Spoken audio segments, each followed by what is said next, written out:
Hiya, it is Midweek Extra, brought to you in association with NordVPN. I'm Josh Sexton hosting. I've got Ian Salmon, Beth Lindop and Leon McCowan alongside me. Thank you to NordVPN for sponsoring this. You can get our exclusive NordVPN deal at nordvpn.com/TAW. It's risk-free with Nord's 30-day money-back guarantee, and if you go for the 2-year plan, you'll get 6 months for free to browse the internet with that extra peace of mind and the ability to change your virtual location so you can access geo-locked content, which can allegedly be used for things like Saturday 3pm kickoffs. But we're here to analyse not a Saturday 3pm kickoff. We're here to analyse a 7:30 kickoff on a Wednesday night at Goodison Park, and an unfortunate one for us as Liverpool fans in the way it goes in the end. But we're going to get into some of the highlights and lowlights of the Merseyside derby as we go through the final Merseyside derby at Goodison Park. The reason I'm going through the highlights and lowlights is because basically I'm wary that this is out for free on YouTube. There may be Evertonians watching this. Higher if you are. I hate watching it. I understand. There's some Everton podcasts as well that I listen to whenever Everton haven't done well, or United and City, respectively. So I understand, but I don't want to be giving any of them any soapbox moments from me or any of my esteemed colleagues here when it comes to Michael Oliver being the PGMOL's finest, because that obviously means they're not fit for purpose. So we'll start from the start, and I'll come. That might have been the soapbox moment. Don't worry about it. I'll keep going. And if I'd known it was going on YouTube, I wouldn't have been scrolling down my phone. I'd been paying attention. Don't worry. We're all as professional as the other, including Michael Oliver. I think the key in Merseyside derbies at Goodison is especially in recent years when they've felt a little bit more relegation threatened and a bit more backs against the wall, is to make sure that when you're coming out, you quiet the crowd early, I should say. Maybe it's easier said than done, given the circumstances, and especially given the circumstances yesterday, that being the final derby at Goodison. I just don't think Liverpool were smart enough from minute one in this game, really. I'm going to disagree a little bit to start off with. I think we were smart enough from minute one, but we were only smart enough until about minute 7. Whenever it was, they got the very, very dodgy free kick that we then defended appallingly. I thought we got, just before the free kick, we got to the point where we quietened the crowd and we've made them uneasy and we're beginning to play a little bit of football. And then that happens. And it ended up being a typical old school derby, in that there was no football played for the entire evening. There was just a lot of lads trying to kick each other, some of them actually managing to do it, some of them not. And it just turned into, what's the language like on the YouTube videos? Am I allowed to swear? Yeah, go for it. It just turned into a shit game of football again. And I've seen that derby a million times. And I think, can I expound my theories on this now? Go on, go for it. I'm really, really pissed off. Really pissed off. I mean, like, is this the soapbox moment? Yes, my soapbox moment. You clip all this, all you like. I'm massively, massively pissed off. You go into a game like that, you know what's going to happen. You know who the referee is. You know who the VAR is. You know they're both shit. And I'm not blaming anything on either, because you deal with the fact that if Michael Oliver is the best the PGMOL has to offer, then the bar's shit. PGMOL are, and this isn't the first time I've said this, clip it from any show, not fit for purpose and should be sacked by the Premier League because they're not good enough for their job. The VAR department is not good enough for this job. It can't do its job properly. I'm not blaming VAR for last night. I'm not blaming the lines with what this weird degree of acceptance that people are talking about. The lad was onside. I'm not asked about him onside. He was onside. Decore was onside. It's not a question. I don't care about the lines. I don't care about the shove on Canasi, because the shove on Canasi is neither here nor there and doesn't interfere with the goal. I'm asked about Darwin Núñez not getting in Tarkowski's way. I'm asked about Tarkowski blamming into the back of the net where most games he put it over the bar. But I'm not asked about the referee's performance now. But if you are Liverpool, you know. So if Michael Oliver is PGMOL's best, it's based on one season he had at the beginning of his career where he was quite good. Since then, it's been a downgrading to the same as the rest of them, which is, as I may have already said, shit. And they're an appalling organisation run by a terrible referee who defends everybody in the face of everything. They put out a statement last night about the red cards after the game. The statement says there were red cards issued after the game. That's not a statement. That's telling me what this. I know. I love this in like the age we're in now. We're like, oh yeah, we're going to explain decisions, and they just like rather than explain decisions, they just tell you the decision. Yeah, I saw it. It was on telly. There was a lad holding a red card up with a petulant look on his face after 30 seconds of talking to the manager, which seems to be a little bit petty to me, but I don't know. I don't know what he said. So you deal with it. You play the fact that the referee is going to be shit, and you don't let yourself get dragged into a kicking match. And we let ourselves be dragged into a kicking match until we're 2-1. So at 0-0 and a 2-1, we were playing football. The rest of the game, we dragged ourselves down to the level of an age-old, classic, standard derby game where it's all about who survives at the end.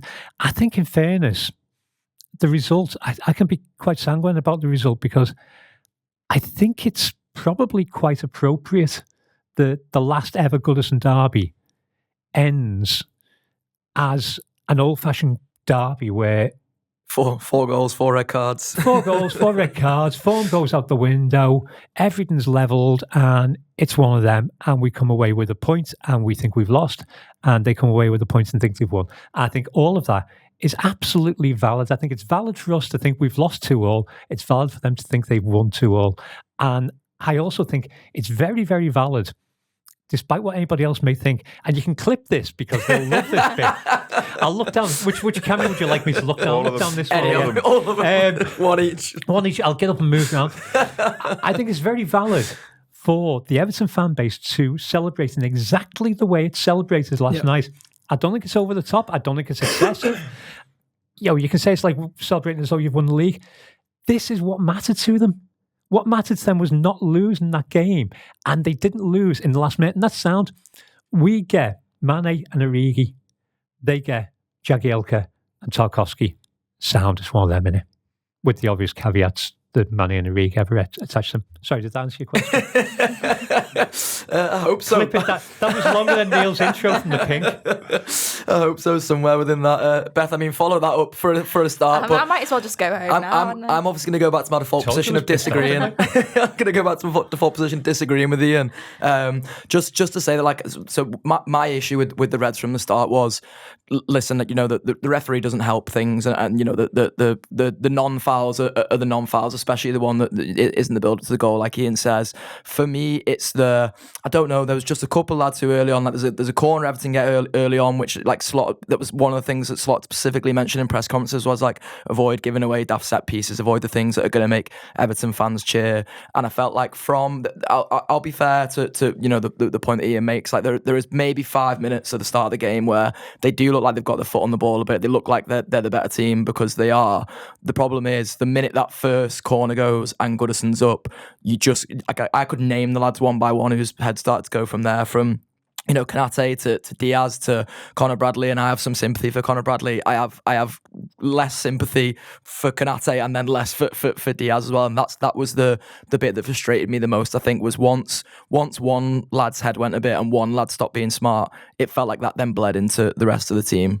Yeah, listen, I mean, I think sometimes it's easier said than done. We can sit here as media or as fans and say, quieten the crowd down, but when you're out there on that pitch, it must be quite a difficult thing to do, particularly last night when the emotion was heightened even further by the fact it was the last one at Goodison. So I do have some sympathy for the players, but yeah, I don't think they were very smart in the way they approached that first 10 minutes. I thought it was telling before the game that Arne Slot actually pointed out sort of how last season the story of the game went, and I think he said, they had 11 free kicks in 10 minutes, and I was quite, from a Liverpool perspective, I thought he was quite smart to say that, because to me it suggested that he drilled into these players, this is what you don't do in this game, as well as maybe putting a seed of something in the mind of the referee. But as it turned out, Liverpool didn't really seem to have learnt much from last season, because they did give away a few needless free kicks. Of course, the one that actually leads to a goal wasn't a free kick at all. But then,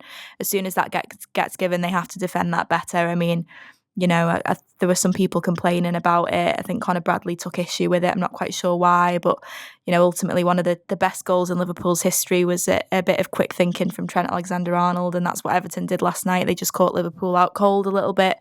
Good finish from Beto. how he was afforded that much time and space to just roll it past Alisson, I'm not quite sure.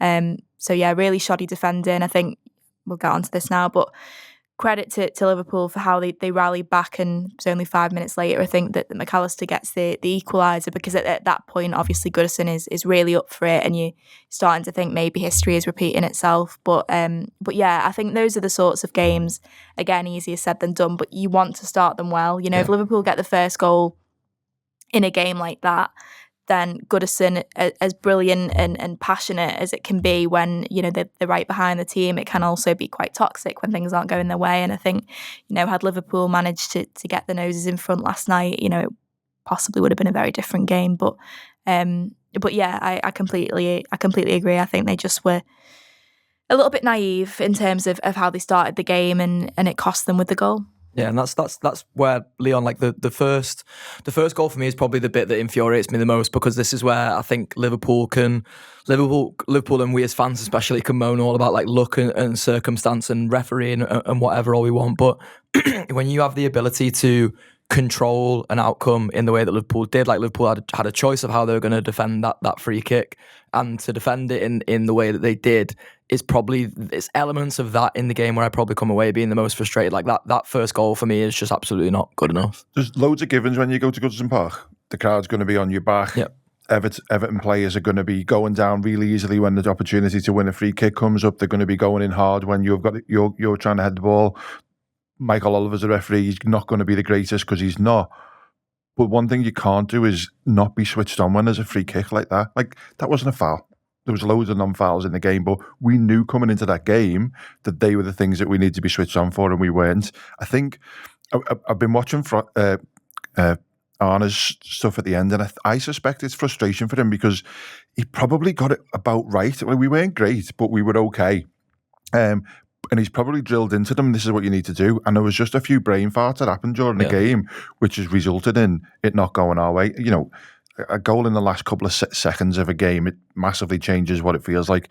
If you'd have stopped that in 94 minutes, then we'd have been walking away thinking we got away with one there. It was a really good result. And yeah, it's tough to take, because it's mostly of our doing. Everton weren't great. We weren't great, by the way, but Everton weren't good or controlling that game at any point, I didn't think. Whereas we did have small sections of that, that game where we did turn it on. And I think that's the big disappointment for me. Obviously, you don't want to lose to Everton. It's like Ian's got family and stuff like that, and we've all got friends who are Evertonians, and we don't want to see them WhatsApp messages and be in them groups today and this morning. But I'm more, like you said, I'm more disappointed in a few of the things that we did, not really to do with what Everton did. Yeah, and I'll come back to you on this, because I think, like you mentioned there about the moments in which we were better in the game, and which we've been better in the season in general, and a lot of that has been, in response to adversity, really. And I thought our response again to the first goal going in last night, like the goal that we do score to make it 1-1, is a peach from McAllister, and I thought the reaction that moment was brilliant.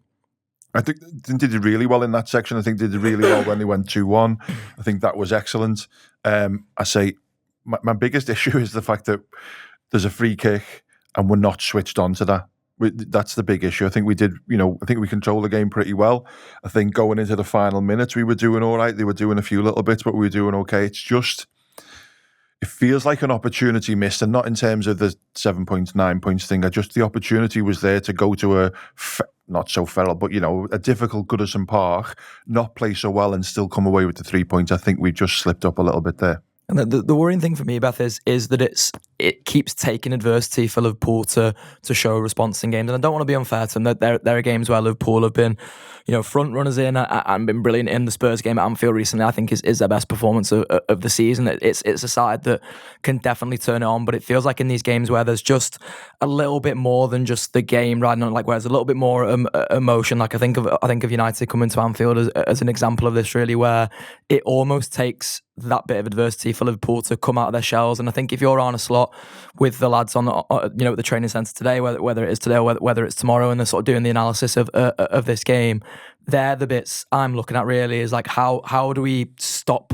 letting the adversity happen before we make the response to it effectively. Yeah, and I don't actually think that's a new thing. I don't think that's something that's come in with Arne Slot. I think ultimately, in one sense, it's Liverpool's greatest strength, isn't it? Their ability to stand up and be counted when things are going against them. So many times under Jurgen Klopp, that they sort of pulled a rabbit out of the hat and managed to fight back, and channeling that passion and that sort of sense of injustice, I think, is what Liverpool are best at. But as you say, sometimes it is frustrating, particularly when they're playing against a side who, it's obviously a derby and form goes out the window and all that, but statistically the numbers don't lie. Everton are a far poorer team than Liverpool are at this moment in time. So yeah, it's frustrating that it does take them going a goal down really for them to sort of start properly getting the foot on the ball and playing football. But just going back to what you said about McAllister's goal, it was brilliant, wasn't it? It was a real moment of quality that sort of cut through a game that was pretty low on quality. It's becoming like a trademark of Salah's, that as well, isn't it? Which I'm really enjoying, that ball into the box. Yeah, absolutely. And I thought Salah was great last night, actually. Maybe the spells where he was a little bit anonymous, but he stood up to be counted in sort of the two key moments. And I think it's now 23 away goal involvements for him in the Premier League this season. So he surpassed the records that was previously set by Andy Cole, and then surpassed it even further with his goal. But McAllister I was delighted for, because I thought he was excellent last night. I thought a lot of Liverpool players were off the pace, but I think he had a couple of iffy moments in the first half where he was maybe a little bit late in the tackle and things like that. But I thought actually he looked at times like he was playing in midfield by himself. It was a rare poor night for Ryan Gravenberch, and he obviously gets substituted. Szoboszlai grows into the game, I think, but the first half I thought he was pretty poor. And McAllister just seemed to be absolutely everywhere, running his socks off. And he's quite good at that, isn't he? Surprisingly good in the air for a player who's quite diminutive. But, I think he just gets up early, doesn't he? Yeah. And it's a gorgeous header, really, really good. And I think it was a shame from a Liverpool perspective that there weren't more moments like that, because that was just a moment where Liverpool's quality was just, you saw the superiority of the team and the players, but there just wasn't enough of that last night. And I think that the frustration is coming away from it is that 6 points now that Liverpool have dropped late on in games. They drop points late on to Newcastle, they drop points late on to Manchester United, and like you say, those are the sorts of games that it feels like there is a little bit more riding on it, because it's whether it's the opposition or the atmosphere of the stadium that they're playing in, and it just feels like, as much as we praise Liverpool's mentality, and rightly so, it's been great for much of the season, there have been a couple of games where you just think they need to be a little bit smarter when they're seeing out games, especially when the stakes are so high. And that's where I think the response to Liverpool's own goal comes into it as well, because it is, we have to give credit where it's due, and it's a stroke of genius for the goal. I'm so pleased with both the players who are involved in that goal, really. But then again, like the response to our goal is just not really good enough, and we end up being the side who need half time. And when you've got yourself into a scenario where you've quietened the crowd down a bit, you've got yourselves that foothold in the game, you've got yourselves back to level, to then be not only the better team on paper, but be the one that needs the half. I that's another bit where I'm just like, we surely needed to be smarter in that moment too. I think there's a lot of needing to be smarter. What we talked about at the beginning of the season was the way Arne had introduced control. And there seems to be points where we lose the control of the moment. So it's the fact that I can accept that we needed the half to kind of reorganise ourselves, because we've been better in second halves all season. We've scored more goals in second halves than anybody else.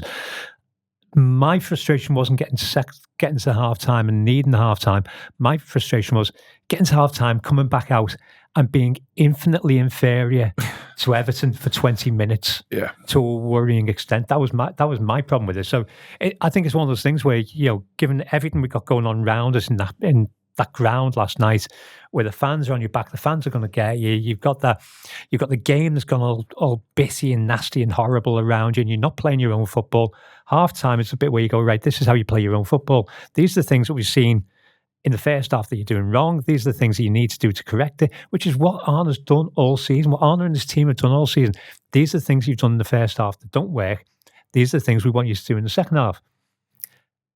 And we came out and there was none of it. There was literally none of it. And Everton were just the better team for 20 minutes, 25 minutes. And I was looking at going, well, there's only one winner here, because there's only one team that's going to score, and it's them. So I think that's added to the whole frustration, the fact that we then get ourselves back into the game, because we're terrible until we make the subs. We make the subs, we score, and there you go, bang, we're back on top. And then we got the control in the game. So I think what we're all looking at really, everything is coloured obviously by the microcosm of the last 30 seconds. And without that last 30 seconds, we're going, well, Canati had a rough night, came through here. Virgil could have been better for the free kick, because I think Virgil was badly placed for the free kick. And the man, if the man was his, basically, he was closest to him. We could, everything we're talking about could be completely forgotten about by virtue of having stayed at 2-1, and everything else is coloured, because derbies, as I said, should be gritty, should be nasty. That's the way they always are. It's how you get through them. And the thing for me was that first 20 minutes of the second half, we could have shot ourselves in the foot massively. So to get back and to win the game, which we'd done, was fantastic, which then just adds to the overall disappointment to the whole thing. Yeah, and I guess if you're trying to sort of take, wider lessons from it, really, on like one of the things that does, worry me to an extent is just the idea that it feels like we're constantly relying on Salah to create things for us. Like Salah, obviously gets the goal. I think the second goal, it's clever from the two lads who come on. He gets the assist for the first one, but I thought between those two goals, Liverpool didn't create enough chances, and you can we can pull that back in a sort of general sense to, again, Liverpool not being smart enough. But I almost just think, like, if you're looking around that team at the moment, are there enough lads who are, creating goal involvements, who are creating clear-cut chances? And for me, it feels like there aren't really. There has been in the past. So Gakpo's done really well. Yeah. Just last night when they put that 8-foot kid next to him, he was huge, less effective.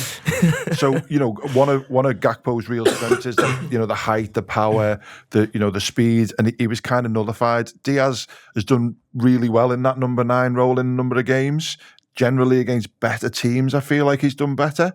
Against the lesser teams, he just seems to struggle, especially when there's less space for him to move into and stuff. And it is a little concern. I mean, all these concerns we've got top of the leagues, but it is a little concern that a lot of the stuff does go through Salah, and most of it does. And to be fair, you look at his results and the amount of goals and assists he's getting, fine. But there's a lack of stuff when he's not on. And last night, I don't think he had the greatest game, but he still managed to get an assist and a goal, which is just typical Salah. But I think maybe the others are letting him down a little bit. And we had a little chat briefly off air before.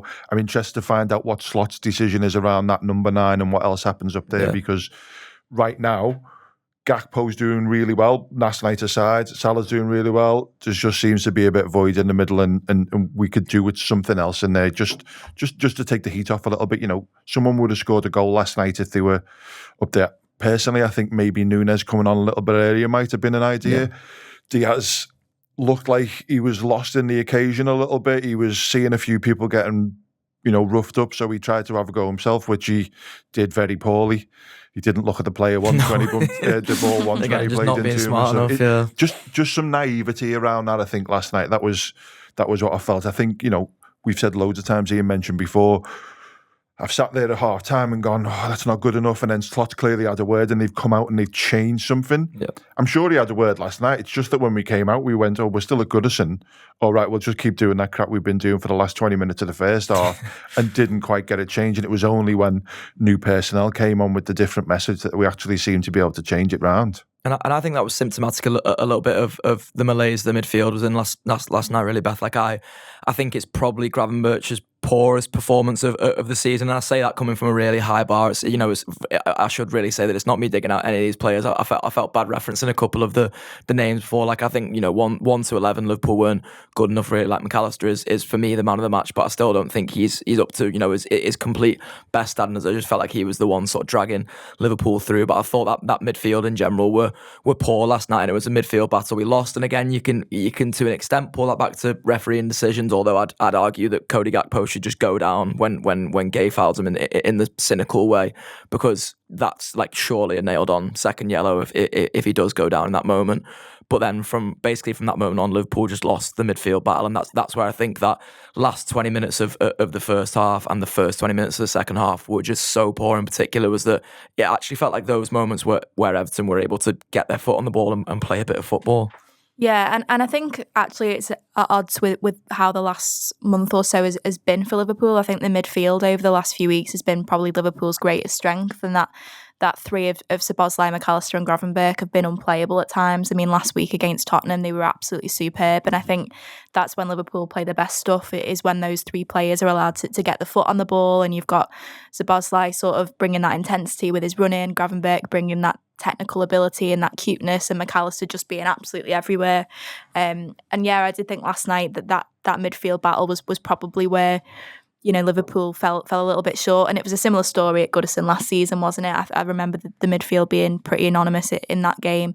And yeah, and then that obviously feeds into the forward line as well, maybe not getting the service that they want. I would have liked to have seen Diaz and Gakpo in particular just try and run at the Everton back line a little bit more. I feel like they paid them a little bit too much respect, which again comes back to playing the occasion and not the team in front of them, because, you know, actually a couple of times later on, you know, Salah tries to take a couple of players on and you know, he gets right up the pitch, should have won a foul late on, which I'm sure we'll come on to. But, you know, I'll come on to that. Another soapbox moment incoming. Yeah, just not against who you think. I like how the caveat was no soapbox moment. We're all going to have them. Yeah. But yeah, it just sort of feels like they didn't even really try and you know, take on the man. And Diaz, you know, he's such a frustrating player because when he's sort of at his best, he's brilliant at taking players on. And I think at the start of the season, he was doing that week in, week out, wasn't he? And it was sort of a throwback to what it was like when he first came in. And it just, obviously it's different when he's playing in that false nine role. I think he is better on the flanks, but I just would have liked him and Gakpo to maybe have been a bit more assertive in terms of taking the man on and trying to make something happen, because like you said, I think Jordan Pickford wasn't busy enough, you know, from a Liverpool perspective. They didn't test him anywhere near enough. I think Szoboszlai has a bit of a snapshot, doesn't he, toward the end of the first half. Which Pickford spills. Which he spills, and Diaz is really close to getting on the end of. But beyond that, you know, he didn't really have many saves to make. He makes a very good one from Salah late on, but, you know, he doesn't get tested anywhere near enough. So, yeah, I think some of that does come down to the midfield, to not creating as much because the midfield weren't allowed to get the foot on the ball and were maybe bullied off it a few times. But I would have liked to have seen the front three and particularly Gakpo and Diaz maybe just try and be a little bit more front-footed at times. The weird thing about the midfield battle that we lost is that Everton didn't seem to win it either. Like we lost the midfield battle, but there was no win for them. Anywhere, was there?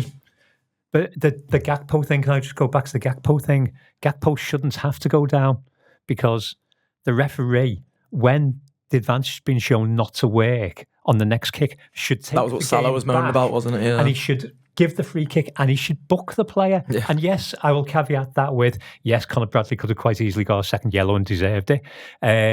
Yes, if I was looking at Kanate's handball against us, I would want that handball, because he's moving his hand back, but when you see it from the back, he looks like he's also cuffing the ball. So, you know, yes, there are those, but I'm not talking about what Everton's disagreements with Michael Oliver are. I'm talking about mine, because I'm not asked about theirs. I thought he was poor on both sides. Like, yeah, he was me and Leon were chatting about this before. Like my general issue with Michael Oliver is like whenever I watch him in big games, I understand this is why he gets the big games and why he has, you know, a level of respect in inverted commas with the players, is that he generally lets things go. He lets the big occasions be the big occasions.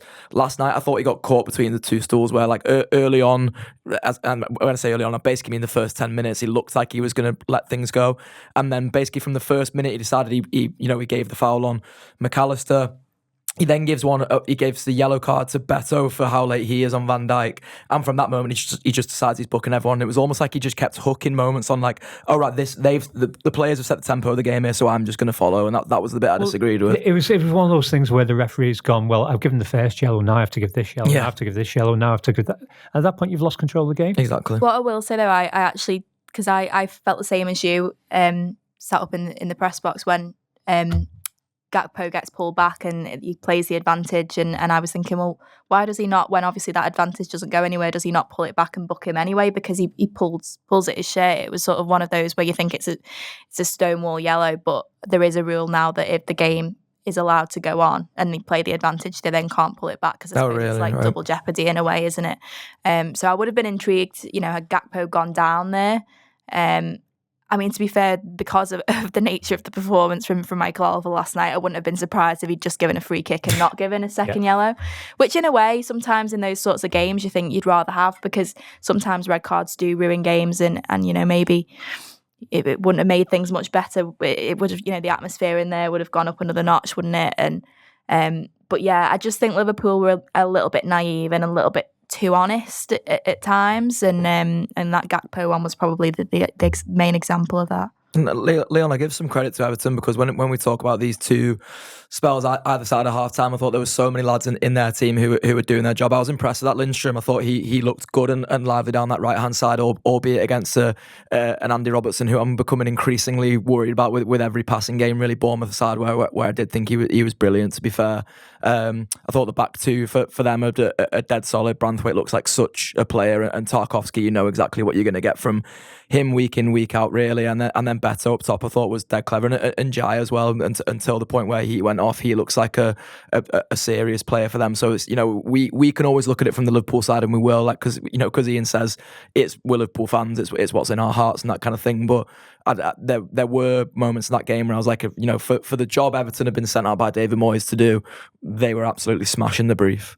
I'm not sure what the brief was, but they did certainly do a job on us last night, to be fair. The two lads up front, Decore and Beto, both played on Canate all the time, and stay well clear of Van Dijk. That was effective for them, because you looked a little bit overrun. They did loads of really good stuff around, making sure that we were not really able to play through the middle, and most of our stuff was going out wide a lot of the time, which was a pain in the backside for us, because when it went wide, we had Salah, who was 2 or 3 people on him, and Gakpo, who had that big beam pole who didn't let him get a touch. And then, like, what's been said before as well, which I hadn't thought about too much until Beth mentioned before, is like, Pickford didn't have to do nothing, man. No. Like, that's just annoying. Yeah. After he spills that first shot, we should be peppering him. Yeah. Because he can make great saves, but he makes the Hollywood save. He has to make the... He's proven his head can go as well. That's something, especially in derbies. But he's something in his nature is that he has to make the dramatic Hollywood save. He can't just, catch the ball. He has to be the centre of attention. Well, I'm not saying that he feels he has to be the centre of attention, but he's that kind of goalie who has to be making the big, I'm stretching 15 foot across. Look how great this is. Just keep hitting the ball at him, because he will drop it, because he's not very good. Just didn't test him enough. We just didn't test him enough. And that's where, Beth, like, the subs do help when they come on. Like, I've highlighted Nunes and Jones in particular, because they're involved in the build up to the second goal. I think like Trent is probably absent when he comes on, but I think after how much Conor Bradley had got dragged into sort of Everton's game plan and the nature of the game, I almost wanted the right back to come on and just be a bit absent and be a bit involved in build up play. But I guess the one thing you would say about the subs is, do they end up coming a little bit too late? Yeah, I would have liked to have seen Nunes start, and maybe that would have backfired. It's because it's the sort of game, the sort of atmosphere that Nunes could very much get dragged into. And I thought he was terrible at Goodison last year. To be fair, so there's a world where you could quite easily see him picking up a yellow card, if not a red, at some point if he'd started. But I just think we were saying a little bit off air, but besides Salah, I think Nunes actually in the last couple of weeks has probably been one of Liverpool's best players on form. Maybe not in terms of goal contributions, but just I thought he was excellent last week against Tottenham, and just his overall, he seems to be getting a greater understanding now of what Slot wants from him, and I'm sure Slot would like him to be banging in the goals a little bit more. But just in terms of his link-up play and his overall game and his defensive work as well, I think he's been a real asset the last couple of weeks. So I was surprised actually to see him not starting, and then I'd have had him on at half time, or if not, when you get 10 minutes into that second half and you see the game isn't going how you'd like it, I'd be getting him on. So I think was it 60 something he gets brought on so. In the end. I would have maybe brought him on 10 minutes earlier. 70 Nunes comes on. Yeah, I mean, I think at that point it was very clear that the experiment of Diaz at false 9 just wasn't working last night. So I'd have been keen to see him a little bit earlier on, because I think he just gives Tarkowski and Branthwaite something else to think about. He makes them run a bit more. There were a couple of times balls got played down the channels, and he didn't even get on the end of some of them, but he just at least made Branthwaite run, and I think there wasn't enough of that earlier on in the game. I thought Jones did well when he came on. I thought he just did better in terms of being able to instill a little bit of control, and then obviously is involved in the goal as well. And again, that was just one of those. I can't remember who it is who plays the initial ball in. Is it Diaz? And then it gets sort of hooked back by Tarkowski. But there wasn't even enough of that. It wasn't particularly a great ball in by Diaz, but just sort of putting a little bit of pressure on. I think that is the ultimate frustration for Liverpool. It's not just not making Pickford make enough saves. I think it's just Liverpool at times were just too content with passing the ball around, around the back and around the sides, and Everton were more than happy to just let that happen. And there's an element you can understand why Liverpool were trying to do that, just to take the sting out of the game a little bit. But you just feel like if Liverpool had really sort of pushed and been up for it in the way that Everton were, certainly in that second half, then maybe it could have been a different story.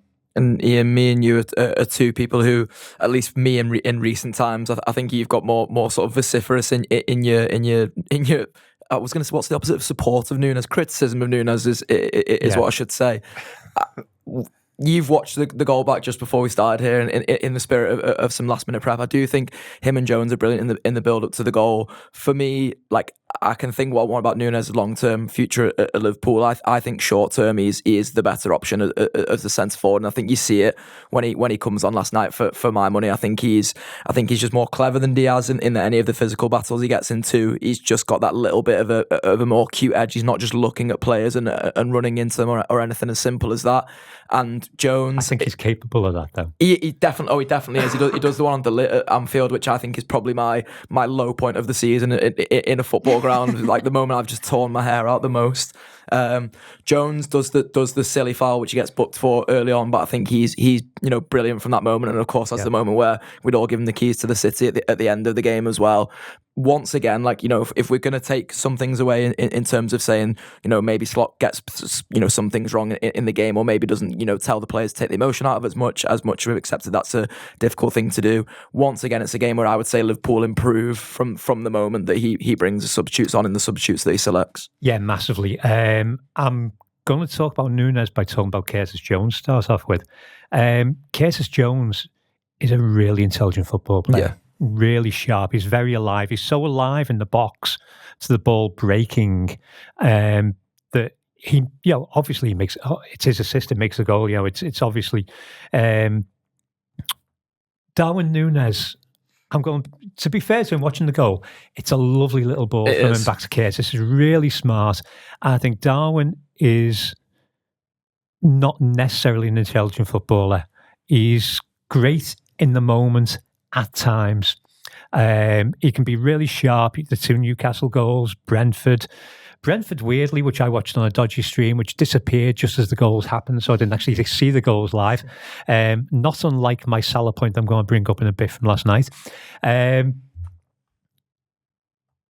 Darwin, I don't think he's good enough. I just don't think he's good enough to play the system we play. I think he's getting better, and I agree with what Beth said. The last few weeks he's been good. He's playing better as a false nine than I would have thought, but I don't think long term he's an answer. I think long term Curtis Jones is an answer. Definitely. I think Curtis comes on and he steadies the midfield and he moves the ball around and he keeps the ball well, and he's sharp. His movement is sharp. Curtis Jones does not get enough credit from the wider fan base. Curtis Jones doesn't have a song. Darwin does, because his name's easy to chant. I don't think Darwin's done enough to justify how we've treated him over basically nearly 3 years now. All good luck to the lad wherever he goes next. I hope he does brilliantly, but I don't think long term he's good enough for us. But he has done some good stuff, and I did want him on at half time.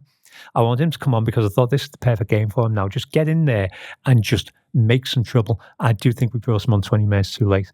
And the Diaz experiment as a false nine isn't working at the moment. It has worked on occasion, but it's not working at the moment.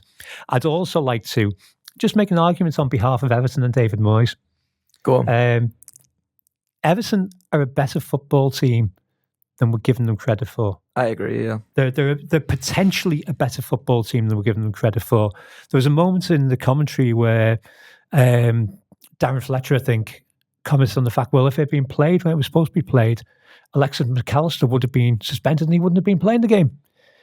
If it had been played when it was supposed to have been played, Sean Dyche would have been in charge and we'd have beaten them 5-0 because they were garbage. Yeah. But that collection of players, the way David Moyes, who is, we had a conversation last night. I find it weird that I now like Everton's manager. Jeanette finds it weird she now likes our manager. Neither of us have got a problem with the opposition manager, possibly the first time in our actual lifetimes. David Moyes is a very good football manager. For all the abuse we've given all over the years of David Moyes, football genius and all that, David Moyes is a good manager who gets teams to do things. He can build success. He did more with Everton than any other manager since Kendall. He did more with West Ham than anyone's done in 70 years. He's a good manager, and he set them up to do a job last night. And there are lads on that pitch. Tarkowski's a good pro. Jake O'Brien at right back looks a good choice at the moment. He's got him doing a job there. Jared Branthwaite, that's the first time I've really been impressed with him last night. I thought he was absolutely excellent. I thought he was really good. And Jai is a very, very good footballer. And he's got Beto playing football, which nobody saw happening. So yes, I don't think Darwin Núñez is good enough for us long term to answer the actual question. But I've got a lot to get off my chest this morning. So yeah, it's fair enough. What you're getting? I was going to say therapy session. Yeah, this is the outlet. I don't know if I've been particularly coherent in this show, so I feel like I'm with you on the just still. I've been much less coherent. Still trying to pick the pieces apart from what we did see last night. The one thing I again to come back to giving Liverpool some credit, Leon, is that I think when we do score the second goal, we have our smartest period of the game from then. Like in the spirit of the subs making us better, I think the build up to the goal is brilliant. Salah, just right place at the right time, and you have no doubt in your mind then. I had no doubt in my mind from the minute he scores that goal that Liverpool were going to win that game of football, really. Like that, as I say, it's the smartest period of the game for Liverpool. They really take the sting out of it. The atmosphere drops. Even when the board goes up for 5 minutes, I'm almost listening out for what the Everton fan reaction is going to be. And really, it sounded a bit nonplussed. It sounded like they'd basically resigned to the idea that, it's probably only going one way. This, I think we all thought it was only going one way. Our away end was absolutely bouncing at that moment, and then what we all know goes on to happens. Yeah, I think we grew into that game. We were awful either side of half time, definitely. And then when we did score, I think we did start to control the game a bit better. No coincidence that Curtis Jones comes on and we start controlling the game a little bit better. Something in me meant I thought that something might happen before the end of the game. There was just too much last game with the old lady, big derby, all that stuff that was going on. But by the time we got to the 94th minute, I thought we were done. And I nearly kicked the dog when he did hit that volley. But like I said to you before, like we've all had one of them volleys one time in our lives. I think we all get one chance as human beings to hit one like that. That was his chance. Yeah, that was his Phil Jagielka moment. That was it. God bless him. He smashed it really well. And there's loads of mitigation around extra time. Was it like it just happens sometimes? So I don't really care about the mitigation around extra time like this. It's a clash of heads. But again, like Beth mentions about the rules of pulling the game back. My issue with the mitigation is that Núñez didn't stay down when he was fouled coming into that bit, and then the other bit around the fact that somehow getting swept in the leg by Mo Salah doesn't result in a free kick. That's the bit that frustrates me the most is that Salah's breaking away at that moment. He's almost done two of them by nature of his movement, and it's the third lad who comes in and sweeps his legs away. So like if you're the referee looking at that, I can't understand. I'll come back to you on this, Leon. Like I just can't understand how you can look at that and think, oh, Salah has literally gone past one of his men there. So one of the men who's around him is one that he's dribbled past. The next one he's wrong-footed. So suddenly he's now out of a defensive position. And the last lad is the third man running in who sweeps his legs. I don't understand how you can look at that as a referee and go, oh yeah, that's not a free kick in that moment. I don't understand the rules of football anymore in the last few. Genuinely, I don't. It does just feel like Salah's refereeing a different context to the rules of football as well. It's so weird. I feel bad for him because he gets nothing. He gets slated for all kinds of stuff. He gets nothing. I mean, how that's not a foul is beyond me. But genuinely, I don't understand football rules anymore, the way that the referees actually officiate them. Like this, it's a head injury.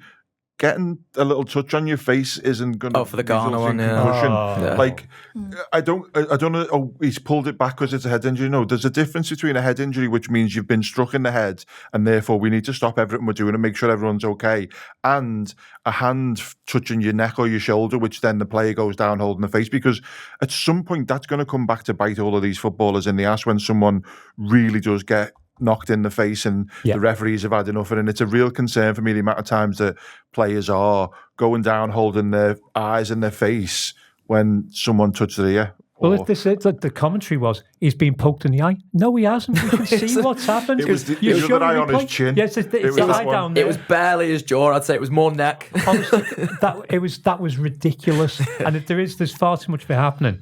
And what you need to do is VAR needs to be used for any player who goes down feigning a head injury when you clearly haven't been struck in the head.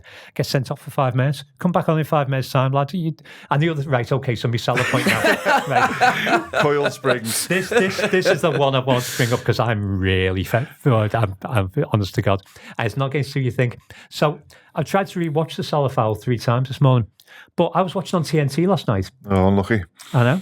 Not only do I get to suffer TNT's coverage, I get to listen to Rio Ferdinand. Genius. Oh, God. Rio, are there enough stewards in the place? Yes, there are. Rio, we don't, I don't know what you're accusing us of being about to do, but you just used the same line twice. Are there enough stewards in the room to control it? No, Rio. Right, I'm not talking about Rio Ferdinand. But I do have to suffer in being employed by TNT. So I'm watching TNT, and the picture keeps going. Like every 5 minutes, the picture goes. It freezes, it stops. So Salah gets the ball just in front of our part of the centre circle, runs. Picture freezes. I haven't seen the foul. 30 quid a month for this shite. This was not where I was expecting I was going to this say, to go. when you said it's not who you thought, I thought you were going to start skating one of the Everton players or something like Who were that. you I'm fuming at having then? TNT. 30 quid a month for me not even be able to see specific moments in the game because you can't cover the bloody To be thing. fair, Michael Oliver was there and he couldn't see it. He couldn't see it either, no. Maybe they were pausing him as well. NordVPN.com/TAW. Cheaper than 30 quid a month, isn't it? Listen, like Beth, we can talk about the context of the refereeing decisions in the build up to the goal, or we like the Salah foul for me is crystal clear. That's a crystal clear foul. It stops him continuing the breakaway. The Konate one, which some people are complaining about, like I just need him to be stronger and smarter in that moment. Like I think if there's a centre forward who's giving you a physical battle, the way you can make a referee make a decision is by backing into the player, making it more of a physical battle, and then going down rather than doing the sort of he got slightly away with the one earlier in the game where he'd done the sort of front falling, flailing. And I think it's because it's in free kick territory rather than sort of in a I should say like more in the middle of the pitch territory than in our box. Like ultimately, I think Ian said it before. It doesn't contribute towards what happens with the goal. The goal is an absolute peach. Like again, like we talked about McAllister goal being a great goal. That's just Leon says the hit of his life there. You can't take anything away from him in that. But when I'm watching it and like just the injustice of that, like coming off the end of Liverpool's best period of the game, the injustice of what I think is a clear foul on Salah, just means that for me even now and clearly for Ian as well, it still hurts so much this morning. Yeah, I think it all comes back to inconsistency, doesn't it? And I think it's because the way Michael Oliver had refereed much of the game was that every time an Everton player went down, and I'm not saying this with any bias, I think it was just purely factual. There were 29 fouls in the game last night. 20 of them were committed by Liverpool players, 9 by Everton. And I just think there's no way you can watch that game and think that is a fair reflection of what happened on that pitch. But every time, an Everton player went down, it seemed, whether it was a foul or not, Michael Oliver blew up and awarded a free kick. And so if that's how you're going to referee it, fine, but there has to be some level of parity. And I think, that was as clear a free kick as any free kick he awarded to Everton. And it was almost as if he was thinking, oh, well, it's, the last minute or two of the game, there'll be one more chance. And, even he was probably thinking at this moment in time. And I think maybe this contributes to some of the stuff that goes on afterwards with him giving that red card to Arne Slot and to his assistant. I think he probably, when that goal goes in, thinks, oh, God, like, this is going to come back to bite me now because, 9 times out of 10, that game does just peter out. David Moyes said in his post-match press conference, the game was was lost really, and so I think everyone inside that stadium, I don't think anyone for a second thought, apart from James Tarkowski, that there was going to be another moment. It did really feel like Liverpool had seen it out. So yeah, I think that is totally inexplicable why he didn't give a free kick for that foul on Mo Salah. But then ultimately Liverpool, you have to play to the whistle, and they just didn't defend well enough. I agree with the Konate one. Sometimes you see them get given. If he'd blown up as soon as that happened in the moment, then I don't think anyone could have had too many complaints. But to overturn the goal for that would have been harsh, I think. So yeah, I think ultimately that I'd be surprised if that wasn't Arne Slot's biggest frustration last night, was that one not being given against Salah. Yeah, and Leon, I don't want to go all celebration police on how Everton celebrate the goal from there. I think I'm broadly in agreement with what Ian said before. Is you basically celebrate a goal in the very moment of the context. You don't necessarily think about the wider context of a goal when it's scored, unless it's a winning goal in a cup final or something along, or the goal that wins you the league. It does nothing for either side. Ultimately, Everton, I think, are probably going to finish relatively comfortably in the bottom half, barring some sort of miracle later on into the season. I still think Liverpool are going to win the league. That is where I think, listen, Abdoulaye Doucouré for me can just leg it. But if I am anyone in any sort of position of power in Liverpool, in the Liverpool City region this morning, I am trying to find a way to give Curtis Jones the keys to the city, because that is one of the scousest things I think happened on that football pitch last night. Was like, you're not going to stand in front of our people and try and go them there. I'm fucking having you. I agree with you, and I disagree at the same time, because he's going to miss a game, and that's the most important that's thing for the me. annoying bit. Yeah. I need him to, and he needs to as well. So he's had some really good occasions during the season. He's really, really come on in the last couple of years. Injuries and a couple of challenges around red cards and stuff like that have meant that he hasn't been able to get a really good run. So whilst I'm applauding anyone trying to chin Everton players at any point in a game, I have got an issue that affects us in the next game, in that I don't want him to be missing. Like, he came on, did a good job. If he starts again against Wolves on Sunday, then has a good game, then you're thinking maybe this is a start of a really good run for him. So I'm 6 of one after the other. I think for fair play, celebrating a goal, and people have moaned about it loads. We didn't play very well in that game, and then we're pretty much nailed on to win it. And then they managed to turn it around, and I can understand that's being celebrated and why that's enjoyable. Yeah, sorry, we've got Donkey Kong lashing some barrels around it in the background there. Can I just do the Doucouré bit? Go on, do the Doucouré bit. You've got a few bits here, haven't you? I come prepared. I'd love to see your Twitter mentions later. Honestly, I've been there because of Nazis. I'm in through really tangible cues here as well. Of just like, can I do this? Just set me up and I'll knock it out the park. So Doucouré, you get to celebrate your goal, you get to celebrate your win. Doucouré literally does leg it from the middle of the pitch to stand in front of our fans. Now that's Gary Neville behaviour.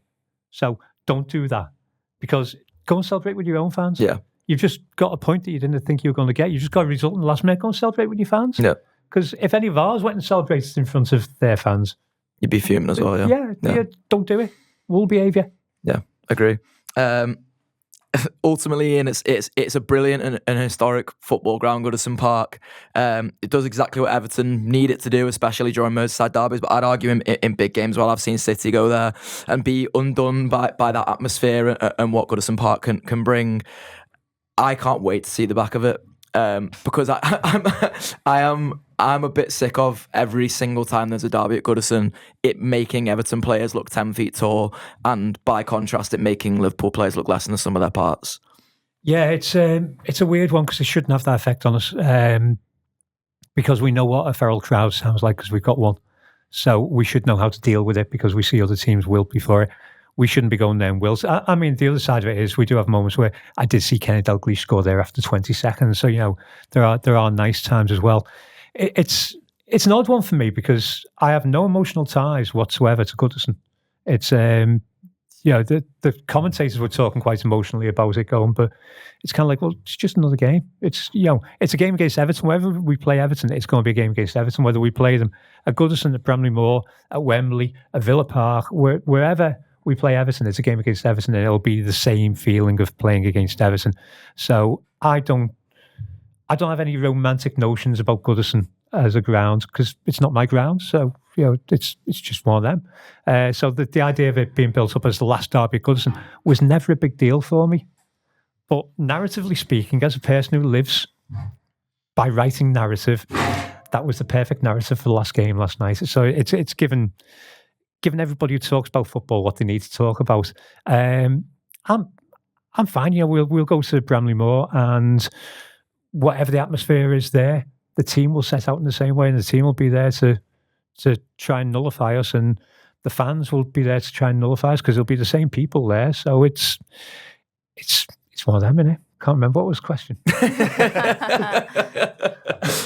I'm enjoying that aspect of our chat. I know you really are.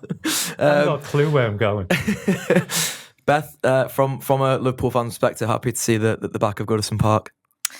Yeah, I'm happy to see the back of the Goodison Park press box, which last night was very, very cramped. I had my big Arsene Wenger coat on, and it was very, very difficult to manoeuvre in there. But yeah, I think it's hard to see Everton being able to replicate that. I think ultimately it's completely the right decision for them to move stadiums. It's not fit for purpose anymore, really. They needed to move, and it will bring in more revenue, and it will probably attract better players, and I do think it is the right thing for Everton's future. I'm sorry, for the city, it opens up the entire North End as well. Yeah. So the North End's getting lifted as a result. Yeah, we just need them to lift this 365-day parking restriction, though. It's my political soapbox moment. So yeah, I do think it's a positive thing, but I do think Everton, certainly initially anyway, will struggle to replicate the kind of emotion that they're able to sort of evoke at Goodison. So I think from a Liverpool perspective, it's probably for the best that they're saying goodbye to Goodison. But yeah, it's a special stadium. I feel privileged that I was there last night, really, to report on that game, as much as the result didn't go Liverpool's way. So yeah, it was probably a fitting end, really, to a stadium that has been massive for this city, hasn't it? So I think fit and end's the right way to look at it, Leon. It's hard in the cold light of day, and I think you can tell in my sort of incoherence and in hosting this today really just how much I think we'll still struggle to pick the bones out of this game. But I think if Ian said, looking at it from the sort of writer's narrative almost, if you were to write how the last game at Goodison would go, I imagine that's exactly what the script writers would be drawing up. Yeah, you asked about if you're sad to see it go. The Scouser in me is really sad to see it go, because the fact that we were on the other side of the park and stuff like that. Grew up the 86-89 final. I loved all of the romance around that. So happy to see it gone, because I've had so many horrible times watching Liverpool. And last night was another. I mean, I had some good times, but last night was an example where good players, coached by a good fella, lose their absolute brains in that place and can't play footy for 3/4 of a game. So very happy to see it go on that basis. Hopefully the big bowl that they've built over the other side of the town is soulless, empty, and doesn't get behind them. That would be beautiful. Absolutely. Nice one to the firm. Sorry for any of the incoherence or the soapbox moments. If you're not into those sorts of things, we're also still trying to digest, I should say, or dissect exactly what happened yesterday. But yeah, nice one to the firm. Nice one to NordVPN for sponsoring the video. A nice one to Goodison. I wish I could say it's been a pleasure, but in my lifetime, it's been much more of a chore. Nice one for listening.